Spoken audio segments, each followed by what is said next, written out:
Bonjour à tous et bienvenue. Aujourd'hui, ça fait 2 ans que Moquet, comme on l'appelait, nous a quittés. Alors, je n'ai pas la prétention de dire que je le connaissais. Alors, je le lisais, comme beaucoup d'entre vous sans doute, sur le site hors-jeu. Et je me suis dit qu'aujourd'hui, c'était quand même un beau symbole d'évoquer les divers sites indépendants autour du football en France, puisque Moquet donc était un membre, un gros membre même, je crois, si on peut l'appeler ainsi, du site hors-jeu, un site plutôt satirique, mais pas que. Un site qui à l'époque, à sa grande époque, à son apogée avec Thibaut aux commandes, je me rappelle avec les replays et plein d'autres choses. Hors-jeu continue à faire des replays qui sont un genre de zapping, on va dire, autour de l'actualité médiatique du foot.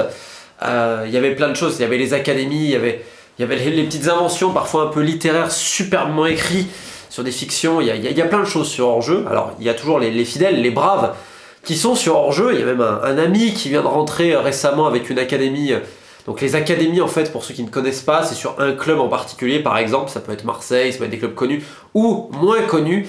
Il y a évidemment l'académie d'Ajaccio, que beaucoup vont connaître, avec l'intrépide Loïc, qui voyage ici et là pour suivre les Ajacciens. Il y a donc Loïs Guzukian, un ami qui maintenant fait sur Heart of Midlothian, un club écossais. Tu as également les académies du Perfide Albion sur Arsenal, enfin plein de choses.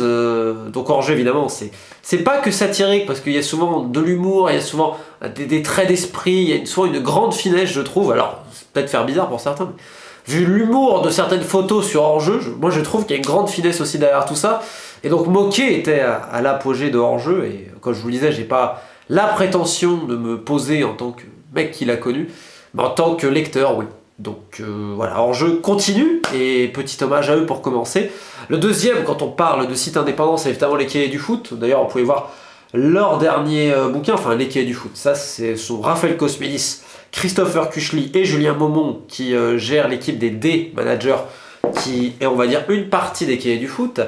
Alors évidemment, les Cahiers, c'est un peu les doyens, c'est un peu le papa de toute l'indépendance, on va dire, avec que ce soit beaucoup d'articles au niveau tactique, mais ce sont également eux qui ont été les pionniers à dénoncer toutes les dérives vis-à-vis du football, que ce soit vis-à-vis des élites, que ce soit vis-à-vis des choses plus cachées. Je me rappelle de beaucoup d'articles ou traductions à propos de l'évasion fiscale, à propos de la TPO, de la TPI.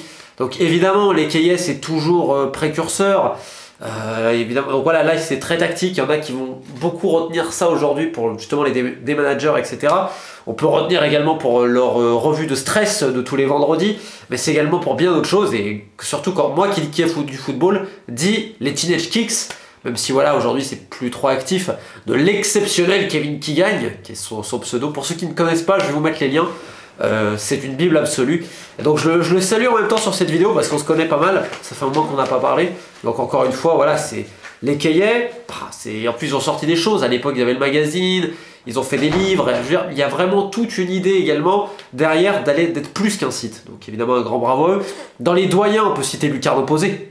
On peut citer l'immense travail de Nicolas Kourou. Alors, Lucarne Opposé, ce n'est pas uniquement l'Amérique du Sud, c'est également l'Asie, c'est également l'Afrique, c'est on va dire l'Océanie également. Alors, j'ai envie de me moucher d'éternuer, c'est horrible. Lucarne Opposé, c'est le football peut-être dont on ne parle pas très souvent. Donc évidemment, un grand hommage à toute l'équipe de Nicolas, qui d'ailleurs va sortir bientôt un webzine magazine, mais ça il aura le temps de vous en dire plus. J'aurai le temps également d'en parler, de lui en parler pour vous expliquer ça. Je vous conseille vraiment de suivre. Qui dit Lucarne Opposé, pour ceux qui me suivent, dit Football Ski, qui on va dire un peu l'équivalent de Lucarne Opposé, mais quand même un peu différent dans l'angle, sur le football de l'Est. Alors là il y a beaucoup de reportages, il y a des interviews souvent impressionnantes, très très longues, peut-être avec je me rappelle il y avait eu des trucs sur le Kosovo, la Moldavie, enfin bref. Il y a tous les pays de la zone de l'Est est représenté. Ils font notamment une série là récemment sur les diverses régions en Russie et toute la culture qu'il y a dans ces régions à travers le foot et le sport.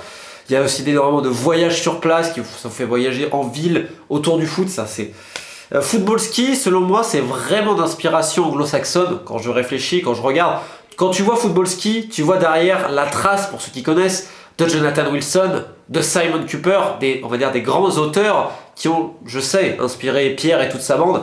Donc évidemment, un mot pour Football Ski. Et après, il y a tous les autres sites qu'on ne peut pas évidemment citer parce qu'il y a beaucoup de personnes qui essayent de créer à travers un blog, à travers un petit site, à travers des trucs de podcast, enfin voilà. Et alors moi je me souviens, parce qu'à l'époque j'avais créé donc Shark Foot, qui était un site autour du football francophone, la Suisse romande, la Belgique, la France, un peu d'Afrique. On a dirigé voilà, un magazine en Suisse romande, 13 numéros. Enfin, on est allé quand même assez loin dans ce qu'on pouvait faire avec juste notre forum privé. Et ce qui est très intéressant, c'est de voir que beaucoup de personnes de cette époque ensuite sont allées ici et là.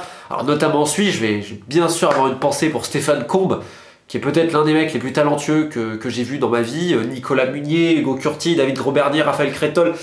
Voilà, en Belgique aussi, Julien de Noël, Romain Van Der Pluijm, Thomas Roquerel, enfin bref, Romain Cachu, il y en a tellement, en France également, Baptiste Binet, Adrien Chantgrelet, Charles Chevillard. Et quand tu vois, Adrien il est au Parisien par exemple aujourd'hui, Baptiste aussi, Stéphane en Suisse c'est quand même quelqu'un, Romain aussi en Belgique. Tu vois, c'est quand même marrant de voir Romain Schirrs, il y en a plein. Joanne Alessandroni, enfin bref, je vais pas tous les faire. Mais clairement, il y en a beaucoup qui ont après trouvé quelque chose. Pourquoi? Parce qu'ils ont vraiment mis les mains dans le cambouis. On a vraiment été... Je veux dire, quand tu crées, pour moi, c'est la meilleure école parce que tu es confronté à la réalité. Et surtout là où c'est toi, vraiment, t'appartiens à une feuille blanche et t'as rien. Alors moi ensuite, pour ceux qui connaissent, j'ai créé le site Hat-Trick, qui est un site autour du football britannique avec Adrien Picard, Élise, Loïs, Alexandre, Alexis, PA, j'en oublie, Hassen, j'en oublie beaucoup. Et c'est pareil, là on est parti d'une feuille blanche. On a fait quelque chose, ça a duré quand même 2 ans si je dis pas de bêtises. Donc ça t'a astreint à une vraie régularité. Et moi qui n'ai pas fait d'école de journalisme, c'était aussi ma manière de me dire je vais réellement voir ce qu'est le métier, tu vas l'apprendre un peu sur le tas et voir tes erreurs, te juger, aller chercher les contacts, aller chercher les interviews. Et voilà, et c'était une aventure incroyable. Alors aujourd'hui, je ne vais pas retourner dans une aventure pareille parce qu'évidemment financièrement, c'est pas viable. Au début, pour moi, c'était plus une côté formation, de côté de montrer qui je suis, qu'est-ce que je peux faire pour ensuite pouvoir peut-être parvenir à vivre de ma passion, de mon activité, ce que voilà, j'essaye de faire avec plus ou moins de succès. Donc voilà, il y avait ça aussi. Et je voulais rendre un hommage à toutes les personnes qui créent, c'est-à-dire par exemple Maxime qui a repris Ultimo Diez, il y a quoi d'autre? Il y a Au Premier Poteau, il y a évidemment Tout le monde s'en fout, il y a tous ces sites-là. Alors peut-être ils n'ont pas une énorme audience, bien entendu, mais c'est des mecs qui, je pense, en faisant ce site-là, vont progresser humainement, professionnellement s'ils vont aller plus loin dans ce métier, et surtout qui vont également faire des rencontres. Et donc voilà, je voulais rendre un petit hommage avec voilà pour moquer et pour derrière tout ce qu'il y a. Parce que les gens pensent que souvent c'est facile, tu crées, il y en a beaucoup qui ont ce rêve de pouvoir un jour professionnaliser leur activité, ce qui n'est pas forcément évident dans une logique où le clic est dominant, mais où certains, à l'image des cahiers, essayent de montrer un autre modèle. Alors certes, ça ne suffit pas pour vivre, mais un jour j'ai espoir qu'un projet arrive à englober tout ça, indépendamment des rivalités, des égos, des querelles possibles, parce que pas toujours, tout n'est pas toujours rose, hein. Tu as des salauds de partout, hein, que ce soit dans le domaine, on va dire, des masses médias mainstream, enfin mettez le nom que vous voulez, et également des mecs dans l'indépendance, hein. Il y a des mecs qui plagient, tu as de tout. Mais néanmoins, j'ai rencontré des types incroyables dans ce milieu-là.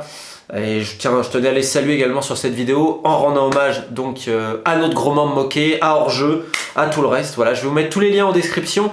Alors je suis désolé si j'oublie des sites, des blogs, etc. Je ne peux pas tout lire. Il y a également Serré à mon amour. Enfin, il y a plein de choses.